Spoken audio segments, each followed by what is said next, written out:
चलो थोड़ा सा बीच में गैप हो गया, इसलिए रिवीजन करते। लास्ट टाइम एक इम्पोर्टेंट थ्योरम बताया था मैंने, जिसका नाम था बायट-सावर्ट्स लॉ, राइट? बायट-सावर्ट्स लॉ। ये लॉ के हिसाब से एक वायर में से करंट फ्लो रहा है। वायर में से जब करंट फ्लो होगा तो उसके सराउंडिंग रीजन में मैग्नेटिक फील्ड जनरेट होता है, डिनोटेड बाय डीबी। ये मैग्नेटिक फील्ड कितना रहता, ये अपने को ये साइंटिस्ट ने दिया। इसने दो फॉर्मूले दिया, पहला dB is mu 0 upon 4 pi I dl sine theta upon are square, और सेम टाइप का फॉर्मूला दिया, multiply divide by r. R से डिवाइड करेंगे तो यहाँ आर क्यूब हो गया, और फिर इधर एक आर आ गया, तो आई डीएल क्रॉस ये फॉर्मूला, या तो ये फॉर्मूला क्या है वो, Biot Savart's law, magnetic field due to current carrying conductor. अब current in a straight long wire, ये भी लास्ट टाइम मैंने डिटेल में समझाया था। ये जो दिख रहा है, ये एक वायर है, कुल इनफिनाइट लेंथ का। ये वायर में से करंट फ्लो रहा, ये करंट की वजह से सराउंडिंग रीजन में मैग्नेटिक फील्ड जनरेट होगा। ये मैग्नेटिक फील्ड सपोज ये पॉइंट पर कितना रहेगा, point P a at distance capital R from the wire, ये मैग्नेटिक फील्ड कितना रहेगा। तो देखो ये अपना फॉर्मूला आया था, B is mu 0 upon 2 pi I upon R, mu 0 I upon 2 pi R. यहाँ पर म्यू 0 क्या रहता, is called permeability constant, I current flowing through the conductor, फिर ये 2 कांस्टेंट, पाई कांस्टेंट, कैपिटल आर क्या है, ये पॉइंट पी का कैपिटल आर है, पॉइंट पी का एल से डिस्टेंस, यहाँ से यहाँ तक डिस्टेंस है पी, यहाँ से यहाँ तक डिस्टेंस। तो जो लिए वो आया डिनोमिनेटर में, फॉर्मूला मिला mu 0 I upon 2 pi R. I का formula, magnetic field due to current carrying conductor at point. अब इसका यूज करके अपने को नेक्स्ट पॉइंट देखना है, force of attraction. Force of attraction between two long parallel wire. देखो अभी तक दो चीजें देखे, एक क्या देखे, वायर में से जब करंट फ्लो होता तो उसके सराउंडिंग में मैग्नेटिक फील्ड जनरेट होता। थोड़ा सा कॉम्प्लिकेटेड पॉइंट ध्यान से देखो, जब वायर में से, देखो ऐसी एक वायर है, इसमें से जब करंट फ्लो हो रहा है तो क्या होता, इसके सराउंडिंग में मैग्नेटिक फील्ड जनरेट होता। ये एक पॉइंट हो गया, इतना फील्ड जनरेट होता, वो अभी लास्ट टाइम। दूसरी चीज देखे थे ये लेसन में, अगर एक वायर है जिसमें से करंट फ्लो हो रहा है और वो वायर को मैग्नेटिक फील्ड में रखे, तो वो वायर पर फोर्स एक्ट होता, वो वायर पर क्या होता, फोर्स एक्ट होता। कैसा फोर्स एक्ट होता, ये भी लास्ट टाइम देखे थे और वापस से देखना होगा, तो रुको क्वेश्चन 10.13 में क्या फॉर्मूला था, देखो मैं यहाँ इसको हाईलाइट करता हूँ, F M force due to magnetic field, I L B. N जो है यूनिट वेक्टर है, सिर्फ डायरेक्शन के लिए, वो नहीं लिए तो भी चलेगा। Force exerted on the wire through which current I is flowing in magnetic field B, the force is ILB। I रहता करंट, L क्या रहता, लेंथ ऑफ द वायर, और B रहता मैग्नेटिक फील्ड। तो दो चीजें देखें, आवाज आ रही है क्लियर मदीना?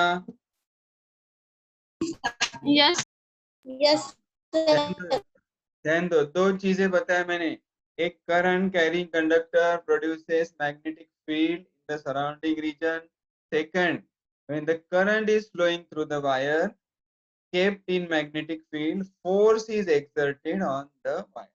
ये दोनों चीजें अब कंबाइन करने की, कैसा कंबाइन करने की, ध्यान से देखो। अब यहाँ पर एक वायर है, वायर 1, में से करंट फ्लो हो रहा है towards right side, first wire में से करंट फ्लो हो रहा I1 ऐसा सपोज करो, उसके नजदीक D इतने डिस्टेंस पर दूसरी वायर रखी हुई है, वायर नंबर 2, ये वायर में से करंट फ्लो हो रहा I2, इसमें से फ्लो हो रहा I1, इसमें से फ्लो हो रहा I2, दोनों राइट की तरफ जा रहे हैं, दोनों के बीच का डिस्टेंस है स्मॉल d। अब क्या होगा ध्यान से देखो, जब I1 में से करंट फ्लो होगा तो क्या होगा, देखो I1 में से जब करंट फ्लो होगा, ये रफ बना था मैं, इसके सराउंडिंग में मैग्नेटिक फील्ड जनरेट होगा। Current carrying wire produces magnetic field in the surrounding reason. कितना मैग्नेटिक फील्ड जनरेट होगा, वो भी अपने पास फॉर्मूला है, mu zero I1 upon 2 pi T. कहाँ से आया ये फॉर्मूला, अभी बताया था मैंने, एक मिनट।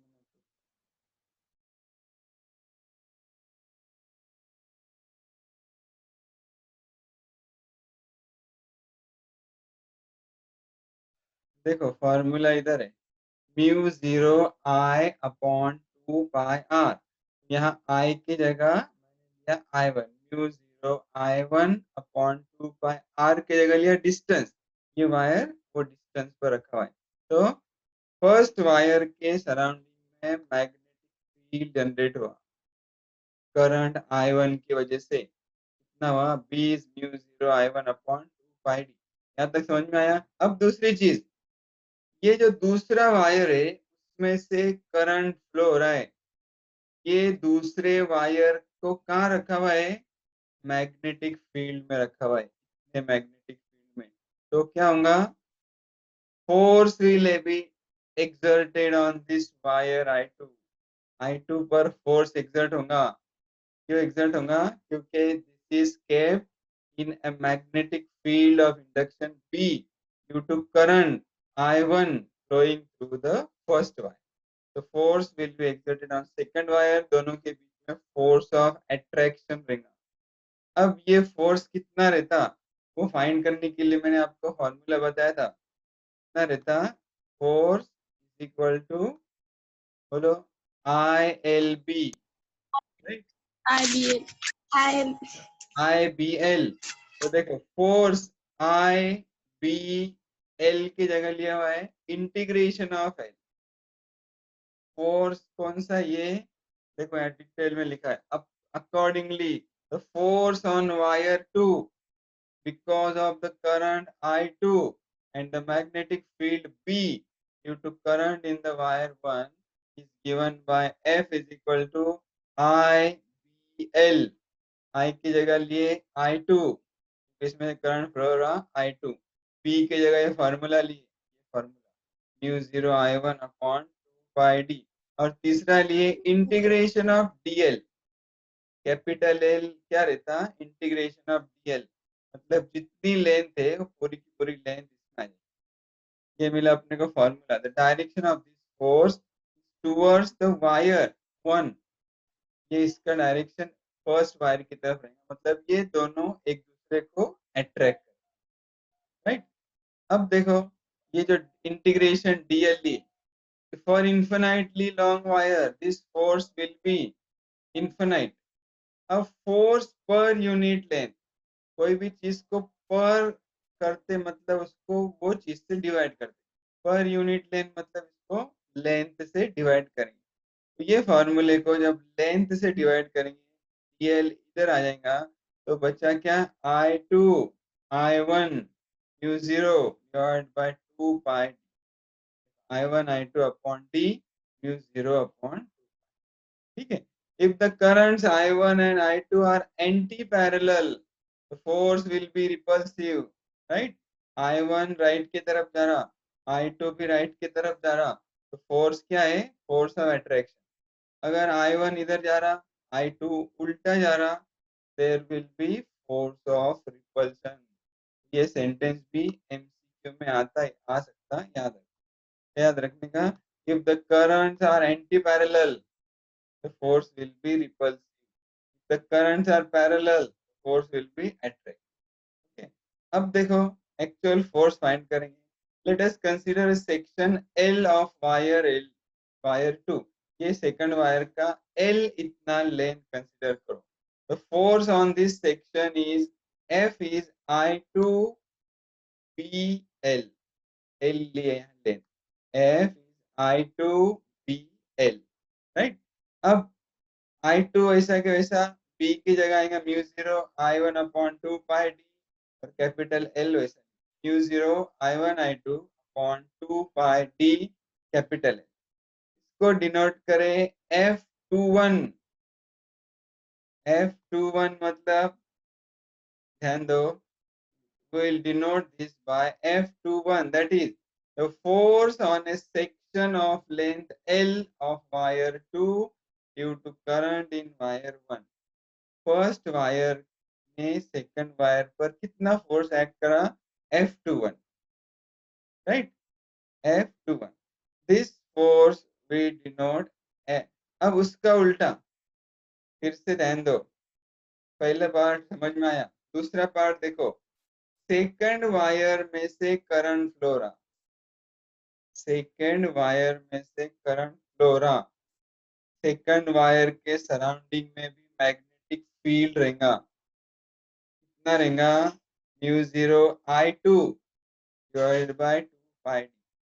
सेकंड वायर के सराउंडिंग में जो मैग्नेटिक फील्ड है उसमें फर्स्ट वायर रखो. वो फर्स्ट वायर में से करंट फ्लो रहा I1, तो फर्स्ट वायर पर भी फोर्स ऑफ अट्रैक्शन एक्सर्ट होगा. ठीक है, इसको डिनोट करेंगे F12. Similarly, the force on the section of same length of wire 1 will experience a force due to current in wire 2. This force we denote as F12, which is equal and opposite to F21. ये दोनों force एक दूसरे से equal and opposite रहेंगे. देखो F21 is equal to minus F12. The force of attraction per unit length is F upon L. Per unit length मतलब फिर से मैंने आपको बताया था लेंथ से डिवाइड करना है. देखो ये फॉर्मूले में लेंथ से डिवाइड करेंगे तो लेंथ इधर आ जाएगा. बचा क्या? Mu 0 I1 I2 divide by 2. Mu 0 I1 I2 divide by 2. दोनों तरफ का फोर्स सेम रहेगा. फोर्स पर यूनिट लेंथ सिर्फ एक दूसरे के निगेटिव रहेगा. और याद रखो करंट एक डायरेक्शन में फोर्स अट्रैक्शन का है, करंट अपोजिट डायरेक्शन में तो फोर्स ऑफ रिपल्शन. कितना फोर्स है? Force per unit length mu 0 I1 I2 upon. ठीक है, एक पॉइंट याद रखो, इस पर न्यूमेरिकल्स आ सकते. अब वही टाइप का बायोट सावर्ट लॉ के हिसाब से और एक पॉइंट आज अपने को देखना. देखो आपकी स्क्रीन पर है 10.12. Magnetic field produced by current in a circular arc of wire. फिर से देखो, magnetic field produced bye A current in a circular arc of wire. से पहले क्या देखे थे? देखो वायर कैसा है? This wire is straight long wire. ये वायर सीधा सीधा है, स्ट्रेट है. इसमें भी बायोट सावर्ट लॉ यूज करे थे mu 0 upon 4 pi IDL sine theta upon are square. लेकिन अब वायर स्ट्रेट नहीं, ये वायर क्या है? ऐसा कर्व है. Circular. उसको बोलते हैं सर्कुलर आर्क. वो वायर जो शेप है, देखो यहाँ पर वो वायर का शेप दिख रहा है ऐसा. करंट फ्लो रहा है. Called circular arc of wire. मतलब एक सर्कल है, ये एक सर्कल का सेंटर ओ है. वो सर्कल का सिर्फ इतना पार्ट इस वायर फ्लो है सर्कुलर. तो ये सर्कुलर आर्क की वजह से ये सेंटर ओ पर कितना मैग्नेटिक फील्ड प्रोड्यूस होगा, कितना बी प्रोड्यूस होगा, वो देखने. Magnetic field produce by current in a circular arc of wire. Right. से बहुत सारे फॉर्मूले लेसन में. स्ट्रेट लाइन देखे, वायर ऑफ एनी शेप देखिए, वायर ऑफ सर्कुलर आर्क. तो अब देखो ये सर्कुलर आर्क है, ये आर्क में से करंट फ्लो हो रहा I, ये सर्कुलर आर्क का सेंटर है O। सर्कुलर आर्क का सेंटर कैसा रहता? जैसा एक सर्कल है जिसका ये आर्क एक हिस्सा है, वो सर्कल ऐसा बड़ा रहेगा, वो सर्कल का सेंटर O है और वो सर्कल का रेडियस है R। Radius of that circle is, ठीक है। अब ये जो सर्कुलर आर्क है, उसने यहाँ पर क्रिएट किया हुआ है angle theta. Theta is angle subtended by this circular arc. Circular arc को उसने नाम दिया हुआ है AB। तो अब अपने को क्या फाइंड करना है? ये करंट की वजह से ये सेंट्रल पॉइंट O पर कितना मैग्नेटिक फील्ड एक्सर्ट होगा। तो फाइंड करने की मेथड पहले भी बताया था, अभी भी सुनो। ये सर्कुलर आर्क का छोटा सा हिस्सा कंसीडर करने का, इसको बोलते हैं लेंथ एलिमेंट। ये दिख रहा है DL, स्मॉल लेंथ एलिमेंट। ये लेंथ एलिमेंट की वजह से मैग्नेटिक फील्ड यहाँ पर कितना रहेगा वो फाइंड करो और उसका integration. After integration you will get the total magnetic field at the centre. वही चीज मैं जो जब से बता रहा हूँ वही यहाँ लिखा हुआ है, वही अपने को नोट्स में।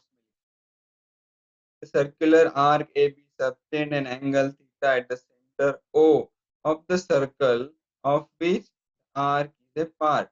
R is its radius. अब कैसा फाइंड करेंगे? फिर से इसका लॉ यूज करेंगे, Biot Savart's law. Using Biot Savart's law, equation 10.34। कौन सा है 10.34? याद है क्या? देखो TB mu 0 upon 4 by I dl cross R divided by, ठीक है। This is equation 34। वो अपने को यहाँ पर डायरेक्ट यूज करना है। फिर से देखो dB रहता magnetic field due to small length element dl, then mu 0 upon 4 pi is constant, I is the current, R is the radius of the circle। अब यहाँ देखो dl क्रॉस R, dl एक वेक्टर है, R दूसरा vector है, दोनों का लिए क्रॉस प्रोडक्ट। जब दोनों का क्रॉस प्रोडक्ट लिए तो आपको पता है दो प्रोडक्ट आते, एक डॉट प्रोडक्ट, उसका दूसरा नाम है स्केलर प्रोडक्ट, और एक प्रोडक्ट है क्रॉस प्रोडक्ट, उसका नाम है वेक्टर प्रोडक्ट। जब क्रॉस प्रोडक्ट सॉल्व करेंगे तो आता डीएल डीएल आर साइन, ठीक है। डीएल आर साइन थीटा का आंसर है ये क्रॉस प्रोडक्ट। अब ये डीएल और आर एक दूसरे को परपेंडिकुलर है। देखो ये डीएल और ये आर एक दूसरे को यहाँ परपेंडिकुलर है, दोनों के बीच का एंगल है 90 डिग्री। तो जब एंगल 90 डिग्री है तो देखो DL R sine 90, as you know sine 90 is 1 और 0। One. Yes, very good. Sine 0 0, sine 91, तो ये हो गया 1। यहाँ बचा सिर्फ DL R divided by R cube, एक आर कैंसल, बचा आर। तो फॉर्मूला मिला mu 0 upon 4 pi I DL upon are square. अब इसका अपने को इंटीग्रेट करना है, लेकिन उससे पहले देखो ये जो मैग्नेटिक फील्ड रहेगा उसका डायरेक्शन कौन सा रहेगा? उसका डायरेक्शन का पहले भी रूल बताया था, उसका नाम है राइट हैंड रूल। ये hold this wire in your right hand with your thumb outstretched, then the curled fingers will give you the direction of magnetic field।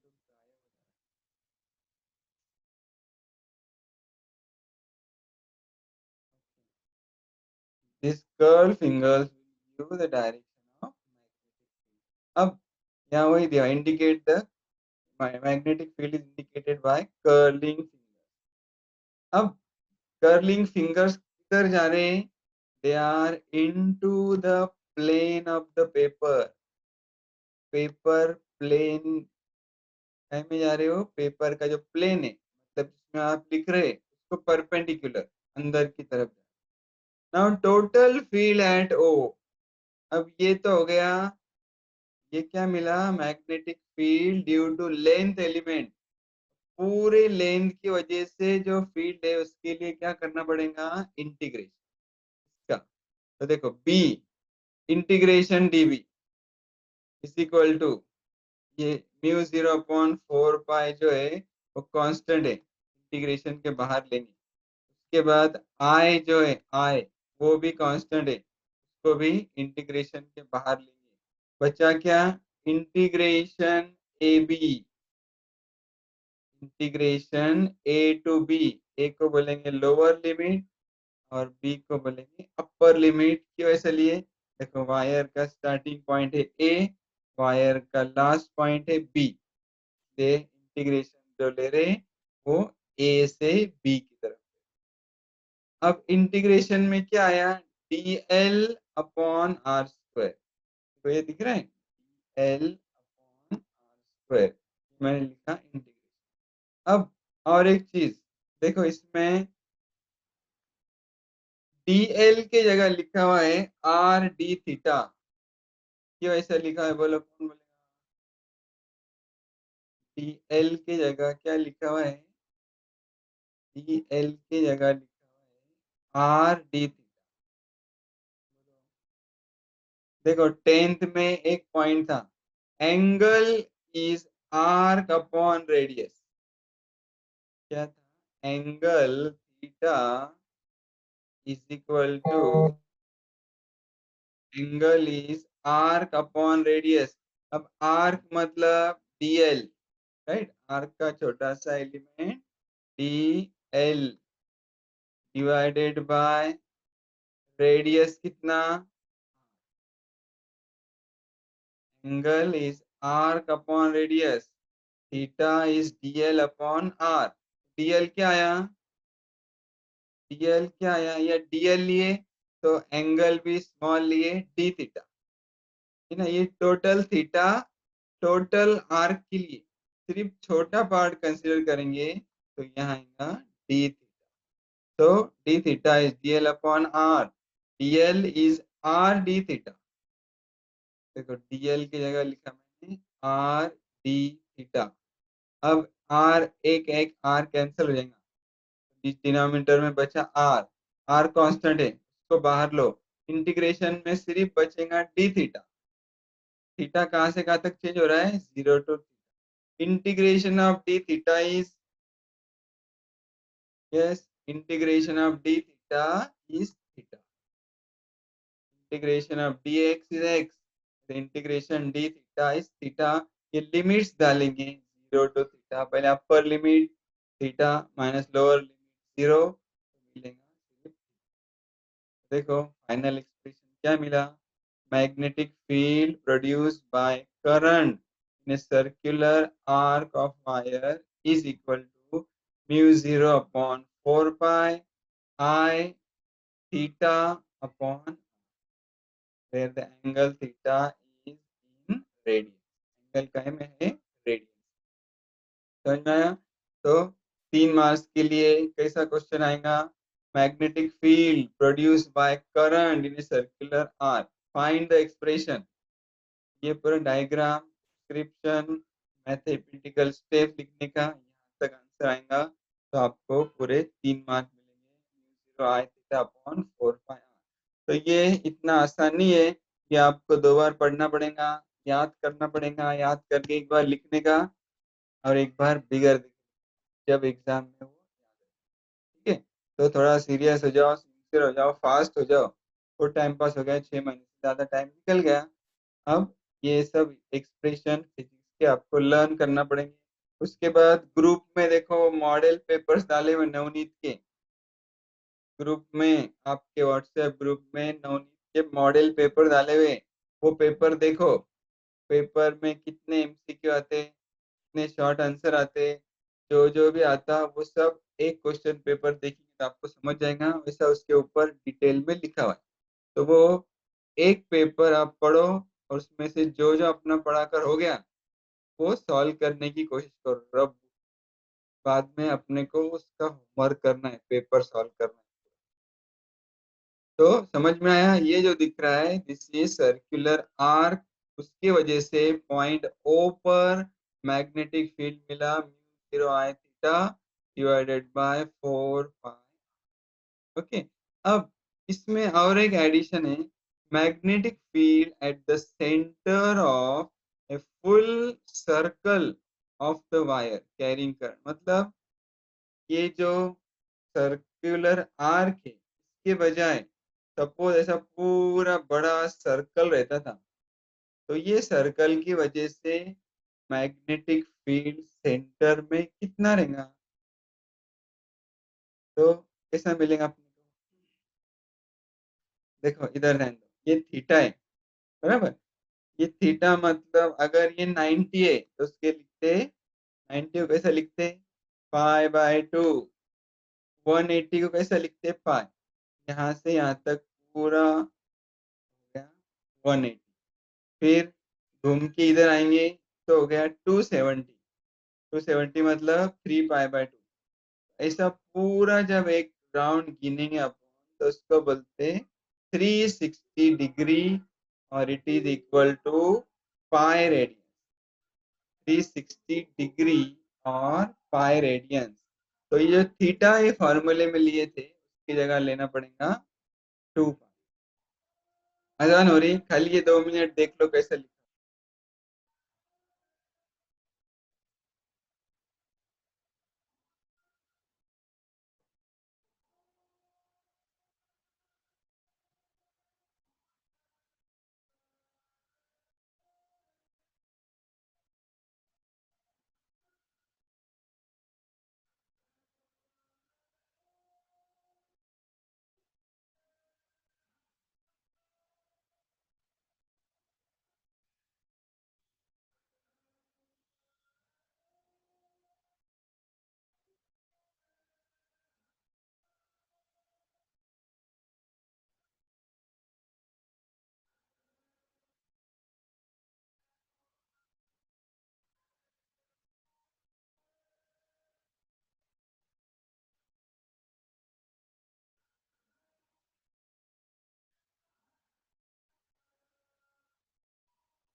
ठीक है, देखो ये इतना एंगल रहता 90 मतलब पाई बाय 2, इतना रहता 180 मतलब पाई, इतना रहता, इतना रहता 270 मतलब 3 पाई बाय 2, और ये पूरा रहता 360 मीन्स 2 पाई।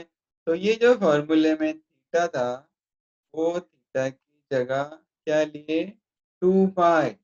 पूरा सर्कल कंप्लीट किया उसने, थीटा की जगह लिए 2 पाई। तो 2 पाई 4 पाई कैंसिल होके बचेगा सिर्फ 2। B is mu 0 I upon 2 r। This is, yes, what is this? This is magnetic field at the center of a full circle of a wire carrying magnetic field at the center of a full circle of wire carrying current I. P is mu 0 I upon 2 R। ये lesson में अभी तक कम से कम 12 फॉर्मूले हो गए। वो पूरे फॉर्मूले आपको याद करना पड़ेंगे। ये लेसन थोड़ा सा टफ है। क्या करने का, नोटबुक पे लेसन का नाम लिखो और उसमें जो जो फॉर्मूले आए वो सब लिखो। फॉर्मूला सिर्फ ऐसा इतना नहीं लिखना, क्या लिखने का? Magnetic field produce by current in circular arc, formula लिखना म्यू जीरो आई थीटा अपॉन 4 पाई। फिर लिखने का magnetic field at the centre of full circle of wire carrying current I is P is mu zero I upon 2 r, formula लिखने का। ऐसे 12 से 13 फॉर्मूले हो गए। बायट सावर्ट लॉ, फोर्स का फॉर्मूला, फील्ड का फॉर्मूला, ये सब फॉर्मूले एक जगह समराइज करो। इससे आपको एक नस पे नजर डालेंगे तो सब आइडिया आ जाएगी।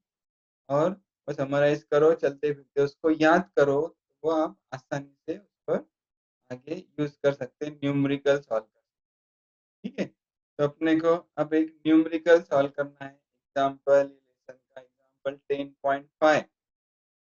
एक ऐसी डायग्राम दी हुई।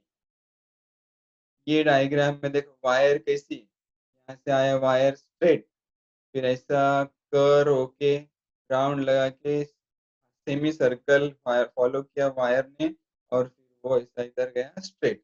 तो इसमें से करंट भी कैसा फ्लो रहा, यहाँ से करंट आया, यहाँ से सेमी सर्कल फॉलो किया। इसमें 3 सेक्शन दिखाए हुए। सेक्शन 1 जो स्ट्रेट है, सेक्शन 3 जो भी स्ट्रेट है, लेकिन सेक्शन 2 थोड़ा सा ऐसा कर्व। और क्वेश्चन पूछा हुआ है, यहाँ एक पॉइंट है, पॉइंट ओ, सेमी सर्कल के सेंटर में है पॉइंट ओ। ये पॉइंट पर मैग्नेटिक फील्ड कितना है, ऐसा क्वेश्चन पूछा है। देखो, a wire has two straight sections and one arc as shown in the figure. Determine the direction and magnitude of magnetic field. Magnetic field find करना है। Produce at the center O of the semicircle. Semicircle का ये center O है, यहाँ magnetic field produce करना है, calculate करना है by the 3 sections individually and the total। 3 individual section और टोटल। ठीक है, तो यहाँ यूज करना पड़ेगा कौन सा law? Apply Biot Savart's law. क्या लॉ है? D dB mu zero upon 4 pi I D L sine theta upon are square. पहले 2 सेक्शन में देखो, ये और इसके बीच का एंगल रहेगा 0। सेक्शन 3 और ओ के बीच का एंगल रहेगा 180।